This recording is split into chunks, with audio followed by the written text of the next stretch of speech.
talaga. May event dito.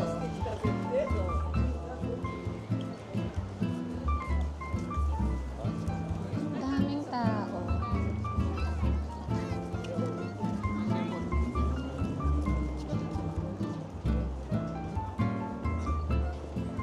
So, hi mga Swissy! So, nandito ako ngayon sa Ginza. So, waiting ako for Abby. Kasi may date kami ngayon. Kaso lang, sobrang tagal ni Abby. So, habang naghihintay tayo kay Abby, mamamasyal muna ako. Alam niyo mga Swissy, feeling ko talaga there's an event over here kasi sobrang daming tao. Ayan o, nakasara siya. For some reason, I don't know. Kasi usually mga Swissy, hindi siya nakasara. So, puntahan natin. Ayan, cute! Ang daming nagdi-drawing.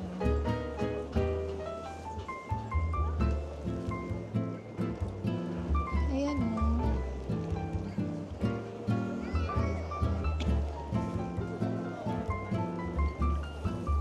So, ang daming nagdi-drawing dito sa gilid. Hindi ko alam kung ano yung event talaga. Feeling ko meron eh. Anyways, mga Swissy, nandito rin yung Ginza. Anyways, mga Swissy, nandito rin yung GU, meron ding Longchamp. Ayan. Tapos yung ibang mga brand, meron din sila dyan, dito sa Ginza. Meron din silang Prada.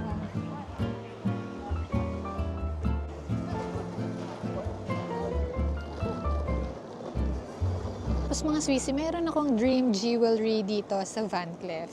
Tama ba yung pagkabasa ko? Ayan, tignan natin sa labas kung merong naka-display. Pero gusto kong makabili ng either bracelet or necklace nila dito. Ayan, yung parang ganito. Ang ganda, diba? Mahal yan. And so mga Swissy, nag-message na si Abby. So sabi ni Abby, nasa train pa rin daw siya. Alam mo kung di lang kita nami-miss Abby, naku, hindi talaga kita hintayin. So, ayan mga Swissy, meron din akong pangarap na bag talaga dito sa YSL. Ayan, so sana, in the future, ayan, fest ko na. Videohan ko na sila para in the future meron na. Charot!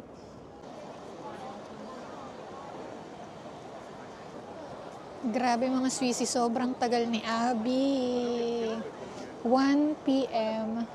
1 p.m. yung date namin. 1:37 na, wala pa siya dito. Oh my God, kapag tayo hindi tiniktokan ni Abby humanda talaga siya sa akin.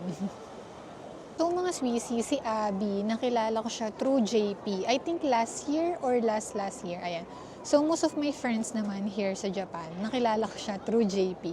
Kasi di ba nag-vlog ako, so si JP rin kasi, si JP yung pinakauna kong nakilalang vlogger dito sa Japan. So, through him, ang dami kong nakilalang friends. Ayan. Hi! So, dito na kami magla-lunch sa Ippudo in Ginza. So, eto mga Swissy yung pin-order sa akin ni Abby. Actually, hindi ko na maalala yung flavor niya. Actually, it's my first time here in Ippudo. At sobrang nasarapan ako mga Swissy sa ramen nila. Isipin mo yun mga Swissy, 5 years na ako dito sa Japan pero Ichiran ramen pa rin yung akala ko na pinakamasarap. Meron pa pala. So syempre sa tingin ko mga Swissy, meron pang mas masarap sa Ippudo ramen. Pero kung mamamasyal kayo dito sa Tokyo mga Swissy, huwag niyong kakalimutan kumain sa Ichiran ramen or Ippudo. So after namin kumain sa Ippudo mga Swissy, nagpunta kami sa Starbucks. At pinatikim sa akin ni Abby yung favorite niya sa Starbucks na affogato. At syempre mga Swissy, parang feeling ko yun na rin yung favorite ko. So yun na nga mga Swissy, sobrang tagal namin hindi nakita ni Abby, sobrang dami namin pinagkwentuhan. Kung anong nangyari sa kanya, anong nangyari sa akin, kamusta na yung mga buhay-buhay, ganun lang mga Swissy. So dito sa abroad mga Swissy, sobrang hirap humanap ng kaibigan. Kaya kapag ka nakakita na kayo ng mga kaibigan na kaya kayong pahalagahan, kaya kayong irespeto at kaya kayong mahalin, kahit matagal kayong hindi magkita, i-treasure nyo na yan mga Swissy.